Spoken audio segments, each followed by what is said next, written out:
Good evening children, am I audible to everybody? सबको मेरी आवाज़ आ रही है clear? Okay, yes, all right, fine. तो लास्ट टाइम हमने क्या शुरू किया था? हमने कौन सा टॉपिक कंप्लीट किया था वैसे? कितने मेथड्स देखे थे हमने मेटालर्जी में? ओर्स ये करने के लिए, प्योरिफिकेशन करने के लिए कितने मेथड्स देखे थे हमने? All, but then you will have to name. आपको बताना है कौन कौन से मेथड्स है। Concentration of ores, yes, 4 out of 4। सबसे पहला वाला मेथड कौन सा था?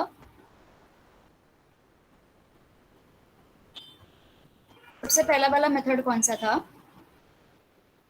पहला वाला मेथड था separation based on gravitation, right? Yes. उसमें कितने मेथड से जो ग्रेविटी के ऊपर सेपरेशन बेस्ड होते हैं? 2 मेथड्स, यस। कौन कौन से? वेरी गुड मनस्वी। कौन कौन से?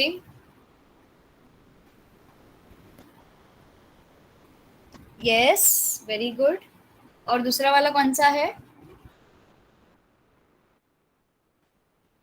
Very good. बाकी सब कभी आंसर करेंगे? यस चिल्ड्रन, सिर्फ मैत्रेय आंसर कर रहे हैं, बाकी कोई नहीं आंसर कर रहा है। समझ में नहीं आया किसी को मेथड? लास्ट टाइम हमने सेपरेशन बेस्ड ऑन ग्रेविटेशन में 2 मेथड्स देखे थे, विल्फ्लेस टेबल मेथड और दूसरा था hydraulic separation method. Yes, very good Dheeraj. उसके बाद हमने दूसरा मेथड कौन सा देखा था? एक तो ग्रेविटी के ऊपर था, दूसरा वाला कौन सा था? मैग्नेटिज्म के ऊपर, वेरी गुड। तो ये magnetic, yes, magnetic separation, very good Manasvi. तो मैग्नेटिक सेपरेशन में कितने मेथड्स थे? यस, मैग्नेटिक सेपरेशन में कितने मेथड्स थे? ओनली वन, ठीक है। और वो द इटसेल्फ, राइट, करेक्ट। उसके बाद कौन सा मेथड था? मैग्नेटिक सेपरेशन के बाद कौन सा मेथड था?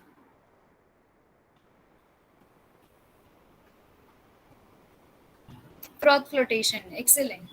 फ्रॉथ फ्लोटेशन में क्या होता था? Froth flotation, very good. Froth flotation में क्या होता था?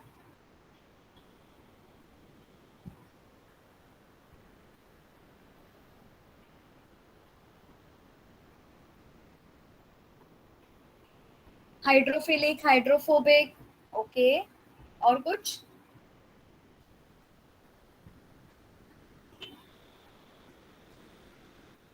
क्या होता था फ्रॉथ फ्लोटेशन में?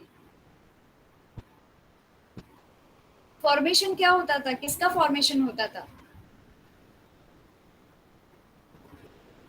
To opposite properties, all right, लेकिन हाइड्रोफिलिक, हाइड्रोफोबिक, लेकिन फॉर्म क्या होता था? फ्रॉथ फ्लोटेशन में फॉर्मेशन किसका होता था? फ्रॉथ का ना, कॉन्सेंट्रेटेड, राइट, बट फ्रॉथ का, राइट? यस, फ्रॉथ फॉर्म होता था, फेस बनता था ना, झाग बनता था, राइट। अभी यहाँ पे फ्रॉथ फ्लोटेशन मेथड में कॉन्सेंट्रेटेड ओर जो होता था वो नीचे सेटल होता था या ऊपर फ्लोट होता था? फ्रॉथ फ्लोटेशन में कॉन्सेंट्रेटेड ओर जो होता था वो नीचे सेटल होता था या ऊपर फ्लोट होता था?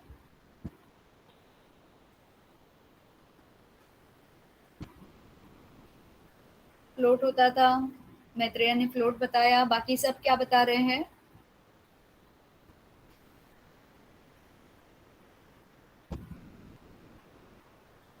धीरज फ्लोट बता रहे हैं, और क्या बता रहे हैं कौन बाकी के सब? सिर्फ मैत्रेय धीरज यही आंसर करेंगे, बाकी कोई आंसर नहीं करना चाहते हैं?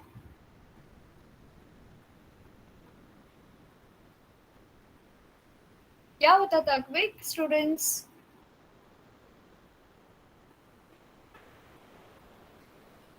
अदर्स बाकी के कहाँ गए? अटेंडेंस के लीव हो गए?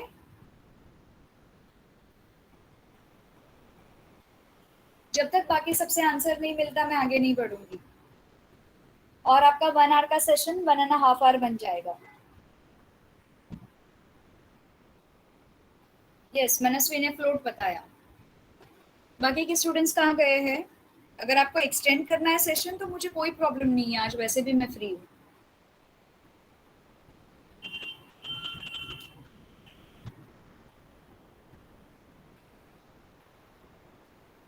समीक्षा ने फ्लोट बताया, अनुज ने फ्लोट बताया। तो बेसिकली यहाँ पे कॉन्सेंट्रेटेड ओर जो है फ्रॉथ फ्लोटेशन में फ्लोट होता था, ठीक है। तो झाग के ऊपर फ्लोट होता था और गैंग्यू जो है वो सटे हो जाता। उसके बाद तीसरा मेथड कौन सा है? चौथा मेथड कॉन्सेंट्रेशन ऑफ ओर देख लिया विद ग्रेविटेशन। उसके बाद हमने मैग्नेटिज्म के बेस पे देख लिया, फ्रॉथ के बेस पे देख लिया। चौथा वाला लीचिंग, एक्सीलेंट। लीचिंग, लीचिंग में क्या होता है? लीचिंग में क्या होता है?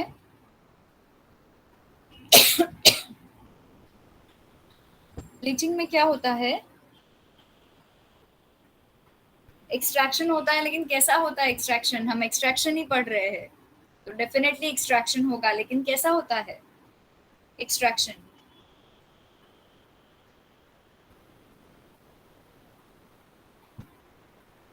कैसे होता है? जैसे फ्रॉथ में कैसा फ्लोट होता है? Yes, soaking in a particular solution. लेकिन क्या होता है सोक करने के बाद? सोक करने के बाद ओर डिसॉल्व्स। लीचिंग में डिसॉल्व हो जाते हैं ओर सोल्यूशन के साथ, और जो ऊपर बचता है वो गैंग्यू होता है, जिसे हम सेपरेट कर सकते हैं। गैंग्यू सोल्यूशन के साथ डिसॉल्व नहीं होता है, और जो होते हैं वो डिसॉल्व हो जाते हैं, ठीक है। उसके बाद हमने देखा extraction of metals, extraction of reactive metals हमने शुरू किया था, ओके।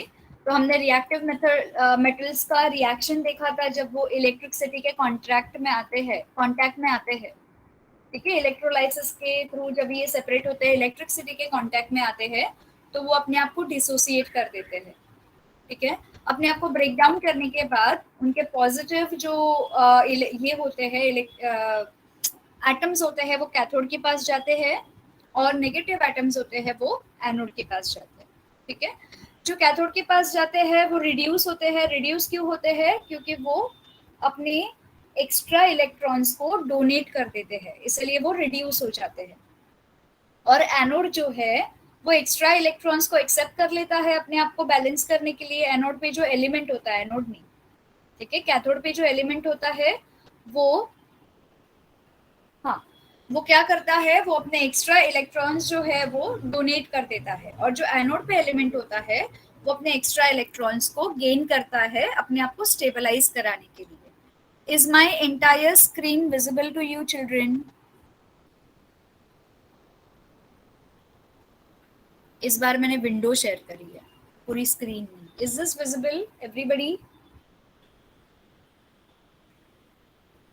ओके। तो यहाँ पे हमने देखा ये वाला रिएक्शन, तो जो डोनेट करेगा वो रिड्यूस होगा, और जो एक्सेप्ट करेगा वो ऑक्सीडाइज होगा, ठीक है। इसके बाद हमने शुरू करने वाले थे एक्सट्रैक्शन ऑफ एल्यूमिनियम। तो इसी प्रोसेस के साथ अभी हम देखेंगे कि एल्यूमिनियम को एक्सट्रैक्ट कैसे किया जाता है। We are now going to see how aluminium is obtained by electrolytic reduction of aluminium oxide in the ore bauxite, ठीक है।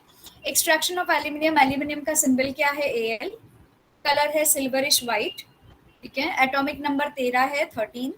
इलेक्ट्रॉनिक कॉन्फ़िगरेशन है 2, 8 और 3, ठीक है। लास्ट में ये ऑर्बिट अनस्टेबल है, इसका मतलब इसकी वैलेंसी 3 है, ठीक है। Aluminium being reactive metal does not occur in the nature in a free state. Aluminium, अगर आप एल्यूमिनियम के अंदर नींबू रखेंगे तो एल्यूमिनियम काला पड़ जाएगा, ठीक है, क्योंकि वो हाईली रिएक्टिव है, मेटल है, तो वो फ्री स्टेट में नहीं मिल पाता है नेचर में। Aluminium is a third highly abundant element in the earth crust after oxygen and silicon. Oxygen और सिलिकॉन को छोड़ के तीसरा नंबर आता है एल्यूमिनियम का, जो हमारे अर्थ क्रस्ट में बहुत ज्यादा अवेलेबल है। उसके बाद aluminium is extracted from its ore called as bauxite, जिसका फॉर्मूला है AlO3 dot NH2। Aluminium oxide है, तो ये जो है इट इज बॉक्साइट से निकलता है, ठीक है, जिसके साथ एल्यूमिनियम, ऑक्सीजन और पानी का मॉलिक्यूल है ना। बॉक्साइट विल कंटेन, ये पूरा का पूरा 30% to 70% of aluminium oxide and remaining part is gallium. It is made up of sand, silica, iron oxide etcetera, ठीक है। सैंड से बना है, सिलिका भी है इसके अंदर और आयरन ऑक्साइड भी है। There are 2 steps in extraction of aluminium. 2 steps हम देखेंगे। सबसे पहला है कॉन्सेंट्रेशन ऑफ बॉक्साइट ओर और दूसरा स्टेप है इलेक्ट्रोलाइटिक रिडक्शन ऑफ एल्यूमिनियम, ठीक है। सबसे पहले हम क्या करेंगे, एल्यूमिनियम को अर्थ क्रस्ट से निकाल लिया है, उसको हम कॉन्सेंट्रेट करेंगे। कॉन्सेंट्रेट करेंगे मतलब उसको कोशिश करेंगे प्योर फॉर्म में लाने की जितना हो सके। Bauxite is a main ore of aluminium. Silica, ferric oxide and titanium oxide are the impurities present in bauxite, ठीक है। यानी कि आपका जो एल्यूमिनियम है वो बना है सिलिका, फेरिक ऑक्साइड और आपका टाइटेनियम ऑक्साइड प्योर होने के पहले। ये इम्प्योरिटीज के फॉर्म में एल्यूमिनियम के साथ प्रेजेंट होते हैं, इसलिए इसका नाम बॉक्साइट है। Separation of these impurities is done by leaching process using either Bayer's method or Hall's method. Bayer's method use किया जाता है या फिर हॉल्स मेथड को यूज किया जाता है ताकि एल्यूमिनियम को हम एक्सट्रैक्ट कर सकें। In both these methods, finally the concentrated alumina is obtained by calcination. अब ये कैसे करेंगे वो भी हम देखेंगे। सबसे पहले देखते हैं इन बेयर्स मेथड। बेयर्स प्रोसेस में क्या होता है, the ore is first ground in a ball mill, ठीक है। Then it is leached by heating with concentrated solution of caustic soda at 140 to 150 degrees under high pressure for 2 to 8 hours in a digester. Digester मतलब एक बड़ा सा vessel होता है, okay, बहुत बड़ा वेसल होता है, उसके नीचे बहुत बड़ी फ्लेम्स होती है जिसके ऊपर ये डाला जाता है और इसका टेम्परेचर रेज किया जाता है 140 से 150 डिग्री तक का। इसको इसके अंदर हमारा ये क्या बोलते हैं, बॉक्साइट डाला जाता है और इसके साथ caustic soda that is NaOH डाला जाता है, ठीक है। इसके अंदर बहुत लीचिंग होता है, कॉस्टिक सोडा डाला जाता है, इसके अंदर लीचिंग होता है। लीचिंग मतलब जो बॉक्साइट है वो मेल्ट होना शुरू हो जाएगा। Aluminium oxide being amphoteric in nature, it reacts with the aqueous solution of sodium hydroxide to form water and soluble sodium aluminate, ठीक है। एल्यूमिनियम ऑक्साइड एम्फोटेरिक है। एम्फोटेरिक कोई बता सकता है क्या होता है एम्फोटेरिक, एनीबॉडी?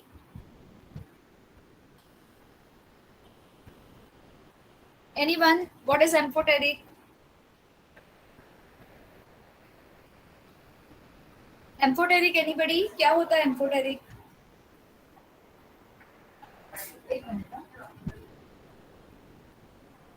Amphoteric क्या होता है? Nobody knows. Amphoteric is a property of a substance, property of an element, जो एसिड के साथ भी इक्वली रिएक्ट करता है और बेस के साथ भी इक्वली रिएक्ट करता है। जो एसिड के साथ रिएक्शन देगा वो ही बेस के साथ भी रिएक्शन देगा। मतलब ये कोई सब्सटेंसेस सिर्फ एसिड के साथ रिएक्ट करते हैं, बेस के साथ न्यूट्रल होते हैं, या बेस के साथ रिएक्ट करके एसिड के साथ न्यूट्रल हो जाते हैं, ठीक है, या फिर खुद ही न्यूट्रल होते हैं। लेकिन एम्फोटेरिक प्रॉपर्टी ये होती है जो एसिड और बेस के साथ दोनों के साथ रिएक्ट कर जाती है।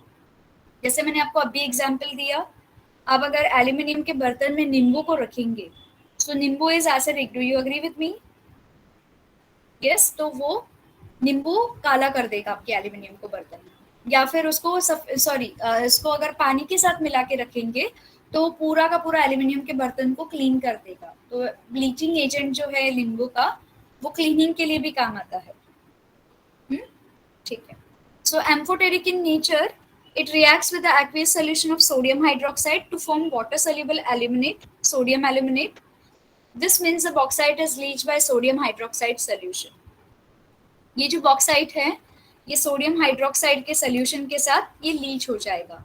सोडियम हाइड्रोक्साइड मतलब ये प्लस वाटर, ठीक है, H2O, इसके साथ ये एल्यूमिनियम इसके अंदर लीच हो जाएगा।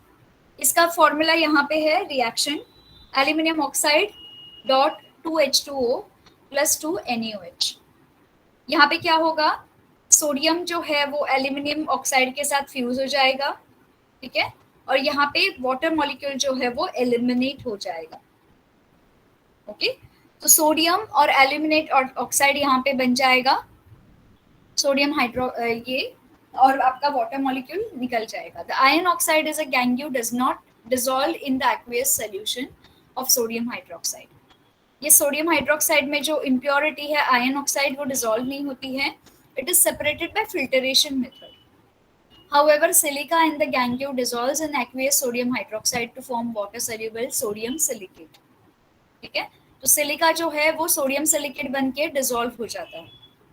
अब आगे क्या होगा, aqueous solution of sodium aluminate is diluted by putting it in water and is cooled at 50 degree Celsius. अब ये बहुत ज़्यादा सोडियम एल्यूमिनेट सोल्यूशन बहुत ज़्यादा कॉन्सेंट्रेटेड है, इसको पानी के साथ डिसॉल्व करते हैं, ठीक है, ताकि ये एक्वियस बने, और उसको 50 डिग्री सेल्सियस पे लाके कूल कर देते हैं।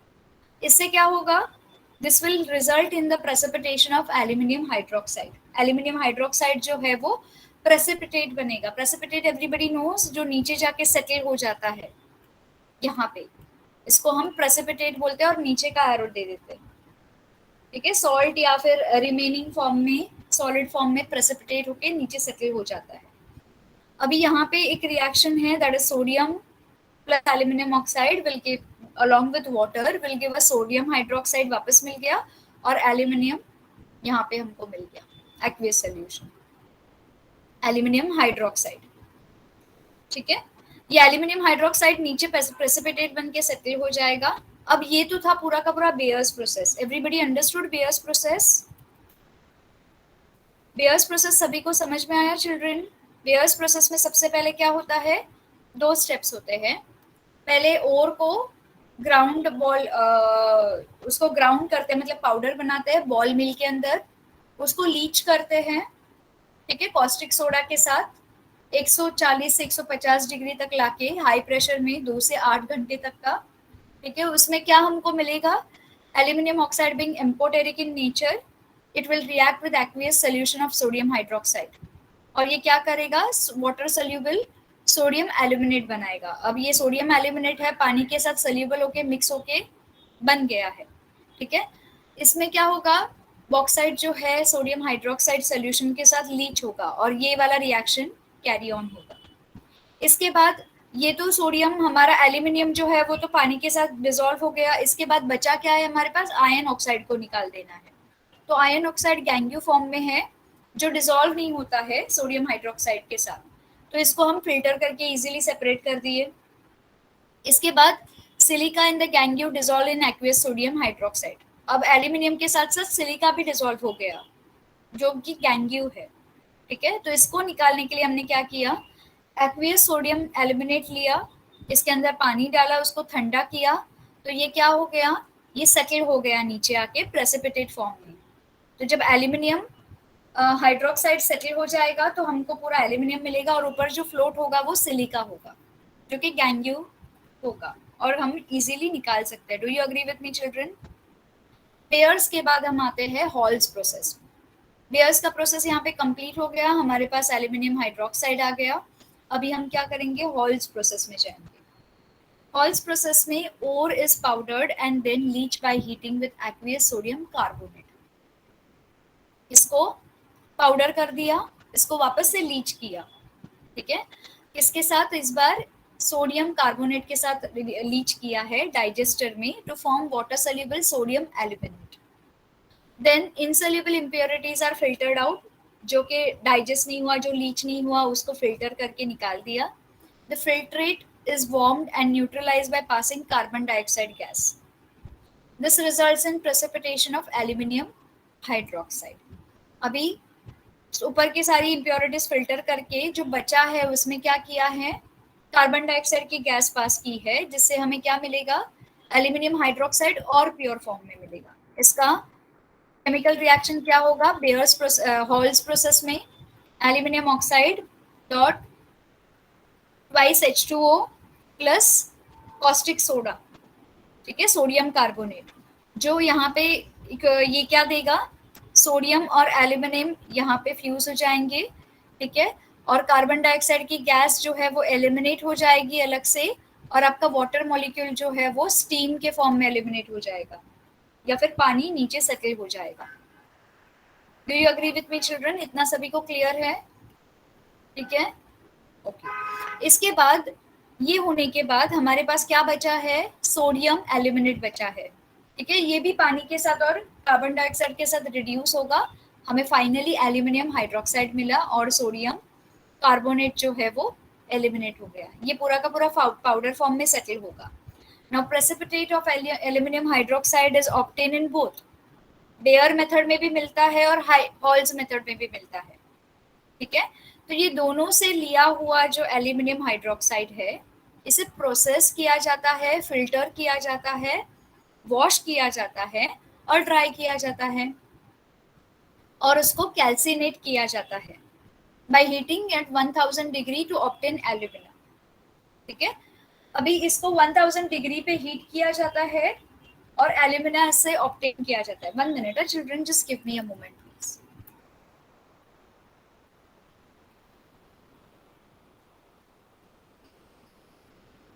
हाँ, तो इसको क्या किया जाता है अभी यहाँ पे? dried and then calcined by heating at 1000 degree Celsius to obtain aluminum। उसका प्रोसेस कैसा है? एल्यूमिनियम हाइड्रोक्साइड, इधर से हमने हाइड्रोजन का और वाटर का मॉलिक्यूल निकाल दिया, हमारे पास ये बचा। ठीक है, इसके बाद ये ऑब्टेन होने के बाद हमारे पास अभी हाइड्रोजन निकल गया, सिर्फ एल्यूमिनियम ऑक्साइड बचा है। ठीक है, जो कि एल्यूमिना है और ये थोड़ा और ज्यादा प्योर फॉर्म में है एज कंपेयर टू दिस। ये वाला कहाँ गया? एल्यूमिनियम है, हाँ ये, और इनको कंपैरिजन में ये ज्यादा प्योर फॉर्म में है। अभी हम क्या करेंगे? अभी हम नेक्स्ट प्रोसेस पे जाएंगे। अभी हम इसको इलेक्ट्रोलाइसिस के साथ पास करेंगे। Just wait a minute children, 1 minute, give me a moment please, 1 minute.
Okay, sorry for that.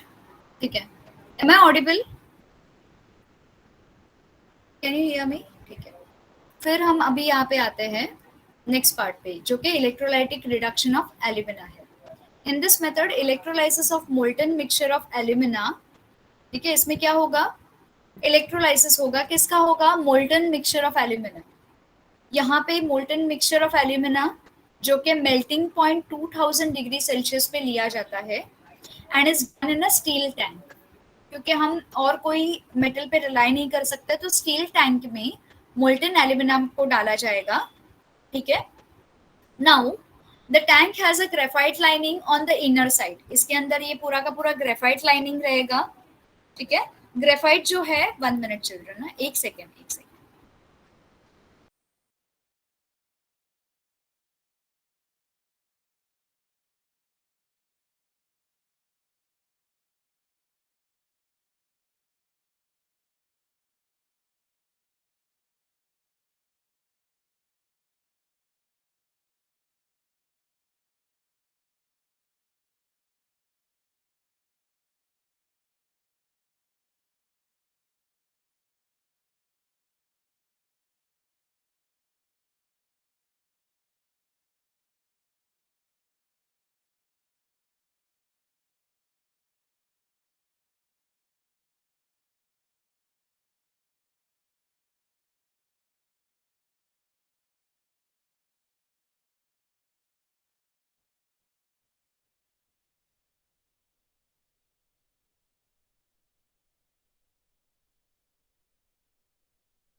I am extremely sorry children. I don't know. I got stuck. पूरा का पूरा लैपटॉप स्टक हो गया था. Is my textbook visible, children? I'm still not able to join. क्या आपको मेरी text book दिखाई दे रही है?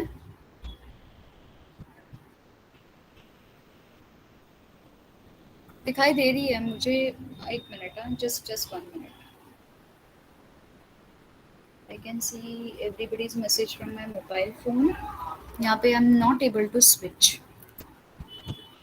Children, my textbook is visible on your end, children? Everybody can see. Screen के अंदर है या? एक मिनट रुको रुको चलो 1 minute. 1 minute, just give me a moment please. There's something wrong because I can see two textbook on my device.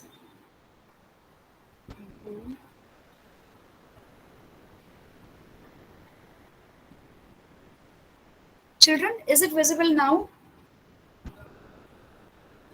दिखाई नहीं दे रही है. Yes, visible. Just like before. And can you hear me simultaneously या voice delay हो रहा है?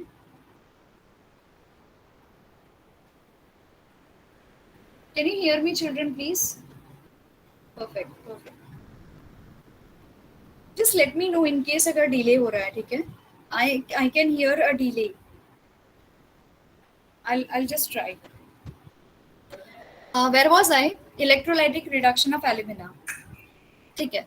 यहाँ पे हमें जो बेटर क्वांटिटी, यहाँ पे हमें जो बेटर वाला एल्यूमिना मिला है उसे हमने क्या किया है, इलेक्ट्रोलाइसिस प्रोसेस के लिए मोल्टन मिक्सचर को हमने टैंक के अंदर डाला है. अब ये टैंक का स्ट्रक्चर क्या है? बाहर से स्टील का बना है लेकिन अंदर से ग्रेफाइट है. कोई बता सकता है स्टील के टैंक में ग्रेफाइट की क्या जरूरत है? ग्रेफाइट लाइनिंग की क्या जरूरत है? एनीबडी?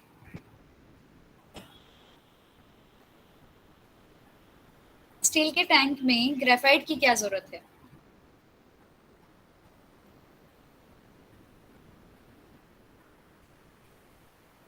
और यहाँ पे उसके साथ साथ लाइनिंग के साथ साथ आपके एनोड भी ग्रेफाइट के बने हैं. एक पे पॉजिटिव चार्ज, एक पे नेगेटिव चार्ज है. कोई बता सकता है ग्रेफाइट की क्या जरूरत है? एनीबडी?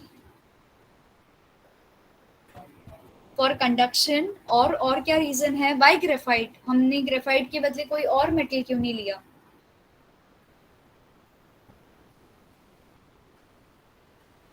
यस.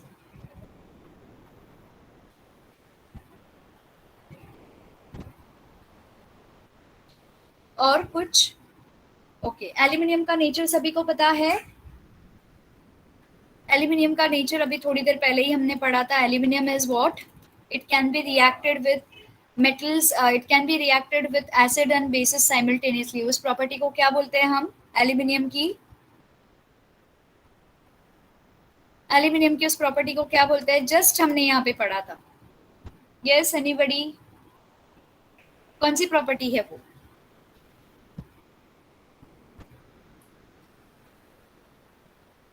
Quick fast. कौन सी प्रॉपर्टी है एल्यूमिनियम की जिसमें मेटल्स इसके साथ एसिड और बेसिस के साथ ए से स्टार्ट होता है वो word? Yes, amphoterism. Because aluminium is amphoteric, बहुत ही ज्यादा रिएक्टिव है. ठीक है. 1 minute, sorry I scrolled it little bit higher. ठीक है. तो यहाँ पे हमारा जो एल्यूमिनियम है बहुत ही ज्यादा रिएक्टिव है. इसकी वजह से हमने ग्रेफाइट को लिया है ताकि यहाँ पे अननेसेसरी रिएक्शन ना हो और हमको जो एक्सट्रैक्शन की जरूरत है वो हमको यहाँ से आउटलेट से प्योर एल्यूमिनियम मिल सके. ठीक है. तो हमने एल्यूमिनियम के मिक्सचर को मस्त से मेल्ट किया है 2000 डिग्री सेल्सियस क्योंकि इसका मेल्टिंग पॉइंट बहुत हाई है. टैंक की ग्रेफाइट लाइनिंग है जो कि एनोड और कैथोड का काम करती है. ग्रेफाइट लाइनिंग कैथोड का काम करेगी और ग्रेफाइट के जो रॉड्स अंदर डिप किए हुए वो एनोड का काम करेंगे. ठीक है. This molten electrolyte work as an anode. अब ये क्या होगा? ये जो मोल्टन इलेक्ट्रोलाइट का सोल्यूशन है, mixture of alumina, cryolite and fluorspar, ये क्या करेंगे, ये एनोड का काम करेंगे, ठीक है। It works as an anode. Cryolite जिसका ये फॉर्मूला है Na3Al F6 एंड फ्लोरस्पार जिसका CaF2 are added in the mixture to lower its melting point up to 1000 degree Celsius. हम 2000 डिग्री पे ये वाला रिएक्शन कैरी नहीं कर सकते हैं, तो हमने ये वाला मिक्सचर ऐड कर दिया ताकि इसका मेल्टिंग पॉइंट लोअर हो जाए लेकिन रिएक्शन का रेट सेम रहे, ठीक है। रिएक्शन सेम बना रहे लेकिन मेल्टिंग पॉइंट लोअर हो जाए, ठीक है। तो ये हमने करने के लिए ये ऐड कर दिया। अब ये ऐड कर दिया, आप बोलोगे ये रिएक्ट नहीं होगा, नहीं होगा, because these are working like a catalyst, ठीक है, जो आपके रिएक्शन में पार्टिसिपेट तो करेंगे लेकिन चेंज नहीं होंगे। बी पॉइंट क्या है, aluminium is deposited on the cathode. ये जो पूरा का पूरा लाइनिंग है यहाँ पे एल्यूमिनियम डिपॉजिट हो जाएगा, ठीक है, by passing electric current. Molten aluminum being heavier than the electrolyte is collected at the bottom of the tank, ठीक है। यहाँ पे क्या होगा, आपका जो एल्यूमिनियम है वो कैथोड के ऊपर डिपॉजिट होगा, बट जो मोल्टन एल्यूमिनियम है, ठीक है, वो बहुत हैवी होगा क्योंकि वो बहुत ज्यादा प्योर हो गया अभी, और वो बेस पे सेटल हो जाएगा। Now it is collected at the bottom of the tank and it is taken out from there from time to time. Oxygen gas is liberated at anode. यहाँ से एनोड से ऑक्सीजन की gas जो है यहाँ से लिबरेट हो जाएगी, निकल जाएगी बाहर, ठीक है। तो यहाँ से ऑक्सीजन की गैस निकल रही है, यहाँ पे आपका साइड में एल्यूमिनियम डिपॉजिट हो रहा है, लेकिन मोल्टन एल्यूमिनियम जो कि बहुत ही ज्यादा प्योर फॉर्म में है वो यहाँ पे आपका नीचे सेटल होगा। इसके बाद क्या होगा, द इलेक्ट्रोलाइटिक रिएक्शन और इलेक्ट्रोड रिएक्शन क्या होगा, एनोड पे ऑक्सीजन जो है वो अपने 4 इलेक्ट्रॉन्स खो देगा, ठीक है, और कैथोड पे क्या होगा, एल्यूमिनियम के साथ ये 3 इलेक्ट्रॉन्स ऐड कर लेगा जो रिडक्शन रिएक्शन होगा। कैथोड रिएक्शन पे मोल्टन एल्यूमिनियम सेटल होगा। तो ये जो कैथोड है जो आप नीचे देख पा रहे हो चिल्ड्रन, ये ग्रेफाइट वाला, यहाँ पे मोल्टन एल्यूमिनियम नीचे सेटल होगा। नीचे सेटल क्यों होगा, ताकि ये ग्रेविटी के साथ सेटल हो जाएगा कैथोड के ऊपर। Okay, now this reaction is done. इसके बाद the liberated oxygen reacts with anode to form carbon dioxide का gas. The anode have to be changed from time to time as they get oxidised, ठीक है, during the electrolysis of aluminium. तो एक बार ये process हो गया, दोबारा से ये सारे के सारे एनोड्स चेंज होंगे, ठीक है, क्योंकि ये ऑक्सीजन के साथ रिएक्ट होकर कार्बन डाइऑक्साइड बनाते हैं जो कि मोल्टन एल्यूमिनियम के लिए लॉन्ग टर्म के लिए अच्छा नहीं है। एक रिएक्शन के बाद ये बार बार ग्रेफाइट के एनोड्स चेंज किए जाते हैं। क्यों चेंज किए जाते हैं, ये भी ग्रेफाइट का, ये भी ग्रेफाइट का, लेकिन इस पे नेगेटिव चार्ज है, इसके ऊपर पॉजिटिव चार्ज, ठीक है। ये पॉजिटिव चार्ज के पास ऑक्सीजन अट्रैक्ट होता है जो कि कार्बन के साथ, ये ग्रेफाइट कार्बन के बने हुए हैं, graphite is of carbon after all, तो ऑक्सीजन और कार्बन दोनों रिएक्ट होकर कार्बन डाइऑक्साइड की गैस बनाते हैं। आप सभी को पेंसिल पता है ना, लेड, ग्रेफाइट, है ना, तो ये सारे पेंसिल कार्बन से बने हुए हैं। Now extraction of moderately reactive metal, ये तो था हाईली रिएक्टिव मेटल। अब मॉडरेटली रिएक्टिव मेटल को कैसे एक्सट्रैक्ट करेंगे, इसमें क्या होगा, the metals in the middle of reactivity series such as iron, zinc, lead, copper are moderately reactive, ठीक है। Usually they occur in the form of their sulphide, salts और carbonate, ठीक है। It is easier to obtain metals from their oxides rather than there from sulphides और carbonate. Oxide oxygen के साथ reactive होने के बाद इजीली मेटल को निकाल सकते हैं एज कंपेयर टू सल्फर और कार्बन के साथ, ठीक है। Therefore sulphide ores are strongly heated to air to transform them into oxides. Air के एक्सपोजर में सल्फाइड ओर्स को स्ट्रांगली हीट किए जाते हैं। इस प्रोसेस को हम क्या बोलते हैं, रोस्टिंग। जैसे सिंगानी को कैसे एयर रोस्ट किया जाता है ना, वैसे ही इसको भी एयर के साथ रोस्ट किया जाता है, ठीक है। बिल्कुल नीचे बर्नर रहेगा, तो ये एयर के साथ एक्सपोज करके इसको रोस्ट करते हैं, इसको रोस्टिंग बोलते हैं। Carbonate ores are strongly heated in limited supply of air. हाँ, एक बात ध्यान रखना है आपको, यहाँ पे सल्फाइड ओर्स को ज्यादा एक्सपोजर एयर का दिया जाएगा, लेकिन कार्बोनेट ओर्स को लिमिटेड सप्लाई ऑफ एयर दिया जाएगा to transform them into oxides. This process is called as calcination. Carbon के ओर को लिमिटेड प्रोसेस दिया जाता है जिसे हम कैल्सिनेशन बोलते हैं। सबसे बेस्ट एग्जांपल, जब भी आप कोको कोला की बोतल ओपन करते हो, कार्बोनेटेड ड्रिंक होता है राइट, तो कैसा फेस पूरा बाहर आ जाता है, झाग, because of the calcination process. उसको लिमिटेड एयर सप्लाई, और वो एयर के साथ कांटेक्ट में आके पूरा का पूरा अपना झाग खो देता है, right? So this is called as calcination. Are you relating children? ठीक है। The following reactions occur during roasting and calcinations. Roasting के टाइम पे क्या होता है? फॉर एग्जांपल जिंक और ऑक्सीजन दोनों कांटेक्ट, जिंक सल्फाइड और ऑक्सीजन दोनों कांटेक्ट में आके जिंक ऑक्साइड बनेंगे और सल्फर डाइऑक्साइड की गैस निकलेगी, ये रोस्टिंग के टाइम पे। और कैल्सिनेशन के टाइम पे जिंक कार्बोनेट जिंक ऑक्साइड बनाएगा और कार्बन डाइऑक्साइड की गैस को रिलीज करती। ठीक है, यहाँ तक सभी को क्लियर है children? Am I going too fast? ये इजी है, इसके लिए थोड़ा सा मैं स्पीड अप कर रही हूँ। ठीक है, माई वॉइस इज ब्रेकिंग अभी भी? क्लियर है, ठीक है, ओके। अभी zinc oxide so obtain is reduced to zinc by using suitable reductant such as carbon. ये जो जिंक ऑक्साइड हमें यहाँ पे मिला है कैल्सिनेशन और रोस्टिंग प्रोसेस से, ये दोनों, इसको क्या करते हैं हम? इसको सुटेबल रिडक्टेंट यूज करके, ओके, जैसे कि कार्बन को यूज करके हम इसको प्योरीफाई करते हैं। तो जिंक ऑक्साइड और कार्बन दोनों मिलके कार्बन मोनोऑक्साइड की गैस होगी और जिंक सेपरेट हो जाएगा। और apart from carbon, reactive metals such as sodium, calcium, aluminium are also used as a reducing agent. ठीक है, तो जिंक को प्योरीफाई करने के लिए ये सारी चीजें भी यूज की जाती है, सोडियम, कैल्शियम, एल्यूमिनियम। ठीक है, और इसको मेटल ऑक्साइड को ऑब्टेन, मतलब मेटल ऑक्साइड निकाला जाता है। ठीक है, this is because these metals displace a moderately reactive metal from its compound. क्योंकि हमारा जिंक जो है मॉडरेटली रिएक्टिव मेटल है, तो ये डिस्प्लेस करेगा। फॉर एग्जाम्पल, जब manganese oxide is ignited with aluminium powder, the following reaction takes place. अगर मैंगनीज और एल्यूमिनियम को एक साथ ला दिया तो क्या होगा? मैंगनीज सेपरेट हो जाएगा और एल्यूमिनियम ऑक्साइड फॉर्म होगा, और इस प्रोसेस में हीट लिबरेट होगा। ठीक है, so we are going to identify the substances undergone oxidation and reduction in this reaction. तो इसमें क्या होगा? हीट जो इवॉल्व होगा इस रिएक्शन में, ये इतनी इनॉर्मस हीट होगी कि metal is formed in the molten state. ठीक है, इस रिएक्शन में इतनी हीट इवॉल्व हो जाती है कि जो मेटल जो फॉर्म होता है या प्यूरिफाइड मेटल मिलता है वो मोल्टन फॉर्म में होता है। इसका दूसरा एग्जाम्पल क्या है? Thermite reaction. तो इसमें क्या होता है? आयरन ऑक्साइड रिएक्ट होता है एल्यूमिनियम के साथ, जहां पे iron and aluminium oxides are formed, again heat is liberated. इसे थर्माइट रिएक्शन बोलते हैं। ओके, क्योंकि यहाँ पे बहुत सारी थर्मल एनर्जी प्रोड्यूस होती है। आयरन ऑक्साइड और एल्यूमिनियम, तो यहाँ पे एल्यूमिनियम और ऑक्सीजन फ्यूज हो जाएंगे और आयरन सेपरेट हो जाएगा और बहुत सारी हीट रिलीज होगी। ठीक है, इसीलिए इस रिएक्शन को हम कहाँ पे यूज करते हैं? वेल्डिंग के लिए यूज करते हैं। Have you all observe welding of the metals?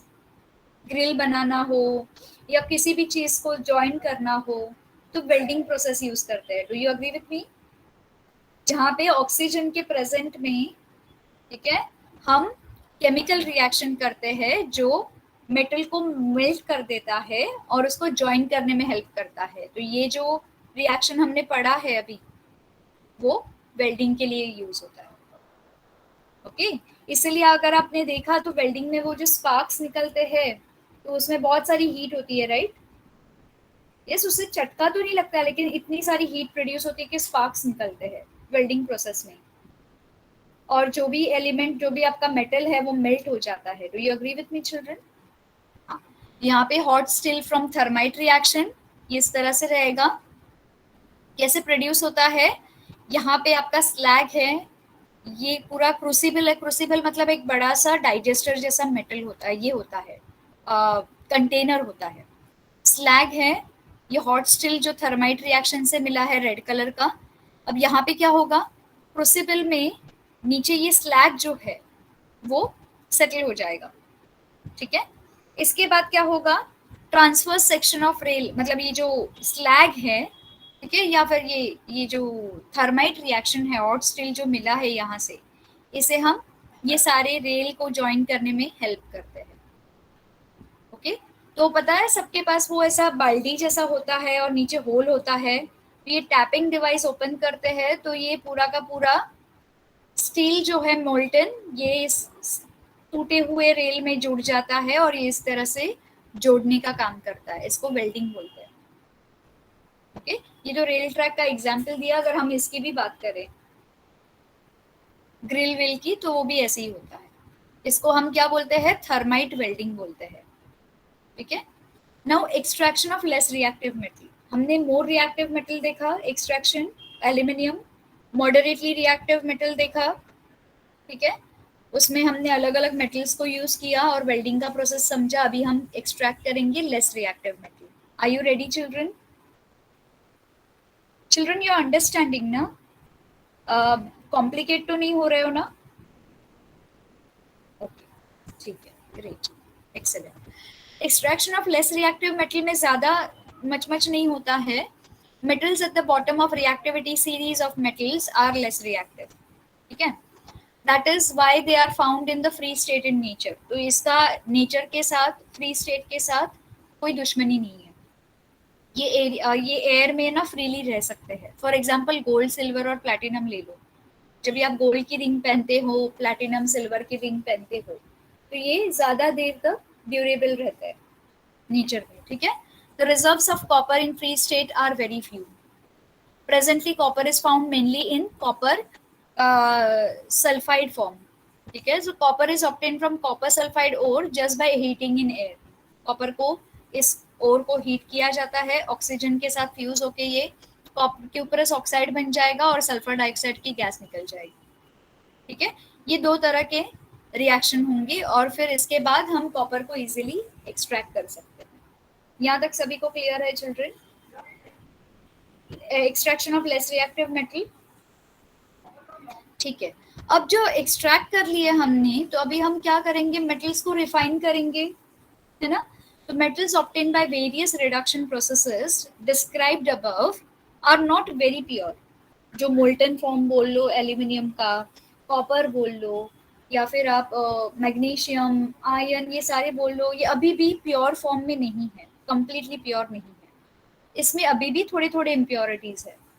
ठीक है, इस इम्प्योरिटीज को सेपरेट करना बहुत जरूरी है और उसको प्योर मेटल बनाना बहुत जरूरी है। तो इसको हम सीधे से उठा के डालते हैं इलेक्ट्रोलाइसिस मेथड में। ठीक है, इलेक्ट्रोलाइसिस में कैथोड और एनोड होते हैं, पॉजिटिव और नेगेटिव। सीधी बात है, जो मेटल पॉजिटिव होगा, मेटल्स आर पॉजिटिव राइट, ठीक है, जो मेटल होगा सीधा जाके एनोड के साथ फ्यूज हो जाएगा और अच्छे से हमारा मेटल जो है इम्प्योर में से प्योर बन जाएगा। ये फाइनल स्टेज है refining of metal. Is this clear everybody? Clear? ठीक है, यहाँ तक किसी को कोई कंफ्यूजन नहीं है children? Am I going too fast? अभी आप लोगों ने ये वाली प्रॉपर्टी तो बिल्कुल पढ़ी होगी, कोरोजन ऑफ मेटल्स, ये प्रीवियस स्टैंडर्ड्स में भी पढ़ी होगी राइट? ठीक है, तो हमने कोरोजन कहाँ कहाँ देखा है, कहाँ कहाँ नहीं देखा है? ठीक है, आजकल जो गवर्नमेंट मटेरियल्स यूज करती है वो तो कोरोजन से भरा पड़ा रहता है। इतनी इम्प्योरिटीज होते हैं कि एक साल में उसको जंग भी लग जाता है। So talking about corrosion of metals, iron bars, old iron bar of old buildings, copper vessels, ठीक है, they are not clean for long time, silver ornaments, idols, मंदिर की ये जो idols होती है, ये सारे जो है ये corrosion से भरे पड़े हैं। ठीक है, अब एक मंदिर के जो आइडल्स होते हैं वो पंच धातु से बनाते हैं। आप लोगों ने सुना है कभी पांच धातु से बनाई जाती है? जितने सारे एंशियंट आइडल्स अगर आपने देखे रहेंगे, either they are of gold और सिल्वर या फिर पंच धातु के रहेंगे। Have you all heard about this पंच धातु? कोणी ऐकले पंच धातूने बनवलेल्या हे मूर्त्या, देवळाच्या मूर्त्या किंवा देवळामध्ये कुठलेही पिलर्स किंवा बोलतात ना आपण शंकराच्या देवळात स्पेशली बघायला गेलो तर जो उनका वाहन नंदी होता है वो पंचधातु का बनाया जाता है। Are you aware of this? Yes, no बोलो तो सही कुछ। नो? ठीक है, पहले के टाइम पे पंचधातु से मूर्तियां जो होती थी वो बनाई जाती थी।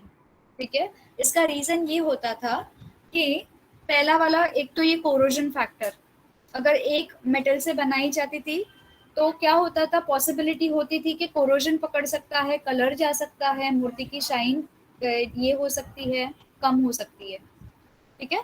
दूसरी बात, जब ये पंचधातु की मूर्तियां बनाई जाती थी तो हम मूर्तियों को पूछते हैं, जैसे हम शंकर के लिंग पे हम पानी चढ़ाते, राइट, और वही पानी कभी कभी हम लोग ग्रहण कर लेते हैं। आप लोगों ने देखा है कभी, है ना, बहुत बड़े बड़े मंदिर में ऐसे वो यूज करते हैं, पानी जो चढ़ाते हैं और उस पानी को हम प्रसाद करके ग्रहण कर लेते हैं। तो उस पानी के अंदर उस 5 अलग अलग मेटल्स के आयन्स होते थे प्रेजेंट। जैसे हम कॉपर के वेसल में आजकल पानी रखते हैं ओवरनाइट, तो उसमें कॉपर के आयन्स प्रेजेंट होते हैं जो हमारी बॉडी को बहुत सारा बेनिफिट देते हैं, राइट, ब्लड प्रेशर की प्रॉब्लम या फिर आपके बॉडी में डाइजेशन की प्रॉब्लम हो, ये सारी दूर होती है। सो लाइकवाइज ये जो है कोरोजन फैक्टर को अवॉइड करने के लिए और आयंस को मूविंग रखने के लिए मंदिर में या वो एरिया में ये पंचधातु की मूर्तियां यूज करते थे। Every element has its own specific characteristic, okay, जो आपकी स्किन के कांटेक्ट में आके या आपके अराउंड रह के you will get that vibes from that particular element, ठीक है। सो इस तरह से वो अलग अलग मूर्तियां बनाते थे। So this was all about to avoid corrosion of the metals. अभी जो जो मूर्तियां वो टाइम पे लोखंड की बनाई है, मूर्तियां छोड़िए, जो जो स्ट्रक्चर लोखंड के बनाए हैं वो आज नहीं तो कल करोड़ होने ही है, क्योंकि ऑक्सीजन के साथ आयन जब लॉन्ग टर्म तक कांटेक्ट में आता है तो उसको रस्टिंग होता ही है, कोरोजन पकड़ता ही है, ठीक है। कॉपर वेसल्स भी अगर आप देखेंगे तो ग्रीन कलर का कोरोजन फैक्टर उस पर भी आता है, हरा कलर का। Even if you see silver vessels also, वो काले पड़ जाते हैं अगर आप उसको क्लीनिंग नहीं करेंगे प्रॉपरली, ओके। सो ये सारी चीजें जो है they are resulting for the corrosion when they are expose to air for a longer time, ठीक है। नाउ क्या होता था कि इनको आइदर डिस्कार्ड करना पड़ता था या रिसाइकिल करना पड़ता था, ठीक है। सो ये जो है इस चीजों को अवॉइड करने के लिए वो पंचधातु यूज करते थे। तो पंचधातु जो था 5 अलग अलग मेटल्स होते थे, उसमें गोल्ड, सिल्वर, कॉपर, ब्रास और क्या होता था, आई थिंक एक और होता था, दैट इज जर्मेनियम करके होता था। तो ये 5 अलग अलग मेटल्स को यूज करके बनाते थे, तो उसमें वो रिएक्शन कोरोजन का नहीं होता था और मूर्ति की शाइन भी बनी रहती, okay. Now rusting of iron articles causes large financial loss. Of course, इतनी बड़ी बड़ी ब्रिजेस जब रस्ट करेंगे तो बहुत सारा फाइनेंशियल लॉस होगा। So corrosion of iron, that is rusting, is a big problem. ठीक है। अभी इधर क्या होता है कोरोजन में, आयन क्या करता है, वो मॉइस्ट एयर के साथ, बारिश वाले पानी के साथ या जो हमारे एयर में स्टीम प्रेजेंट है उसके साथ रिएक्ट करता है और रेडिश कलर का सब्सटेंस जिसे फेरस ऑक्साइड बोलते हैं वो डिपॉजिट कर लेता है। Now this substance is called as rust, okay. Carbon dioxide in moist air reacts with the surface of copper vessel, ये आयन का रिएक्शन था। कॉपर पे क्या होता है, कार्बन डाइऑक्साइड कॉपर वेसल के साथ रिएक्ट करता है, ओके, और इसमें भी ग्रीनिश कलर का लेयर फॉर्म होता है, ठीक है, जिसे कॉपर कार्बोनेट बोलते हैं। This is called as patination of copper, ठीक है। सिल्वर जब एक्सपोज होता है एयर के साथ बहुत ज्यादा या मॉइस्चर के साथ तो ब्लैकिश हो जाता है, क्योंकि सिल्वर सल्फाइड जो है वो फॉर्म होता है एयर के साथ हाइड्रोजन सल्फाइड की गैस के साथ मिक्स होने के बाद, and by oxidation of aluminium a thin layer of aluminium oxide forms on it. ये सारी अलग अलग रिएक्शंस एयर के साथ होते हैं। एवरीबडी नोज ना एयर का composition, hydrogen, nitrogen, oxygen, sulphur, carbon and traces of argon and neon, everybody knows this, right. ये एक एक करके रिस्पेक्टिव एलिमेंट के साथ रिएक्ट होते हैं। अब इसको प्रिवेंट कैसे किया जाए, कैसे किया जाए, various methods are used to protect metals from corrosion. Special attention is paid in almost all the methods so iron does not rust. We can lower the rate of process of rusting of iron. Corrosion of metals can be stopped by keeping metals isolated from direct contact with air. Air के साथ contact में आएंगे लेकिन direct contact में नहीं आएंगे, उसके ऊपर हम लेयर चढ़ा देंगे, ठीक है। This prevention of corrosion can be achieved by various ways. Some of the methods are as below. First, to fix a layer of some substance on metal surface so that the contact of metal with moisture and oxygen in the air is prevented and no reaction would occur between them. ठीक है, जैसे कि हम coating जैसे चढ़ाते हैं वैसे coating लगाएंगे.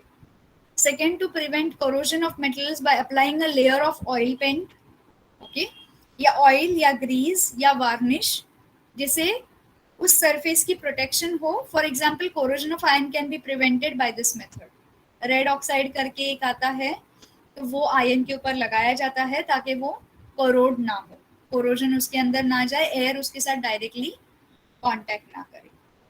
सो we remove this rusting or corrosion process permanently. Permanently तो नहीं रिमूव होगा लेकिन उसकी ड्यूरेबिलिटी बिल्कुल बढ़ जाएगी. Okay, so we cannot protect articles permanently from rusting or by painting them, but this method is suitable for short time. And if there is a scratch on the paint on the surface of the article, if a small surface or metal comes in contact with air, the process of rusting will begin. ठीक है, below the layer of the paint. But इधर क्या होगा, बार बार आपको iron के rods बदलने की जरूरत नहीं पड़ेगी, एक लॉन्ग टर्म तक चला जाएगा.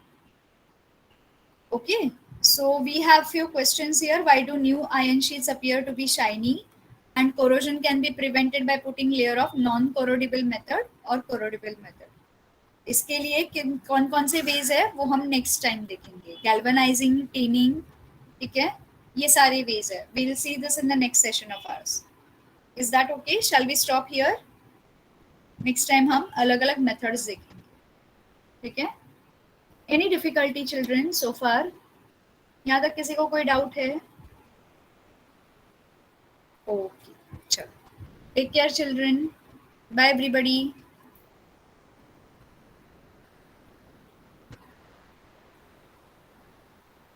You may leave the class children. Bye bye.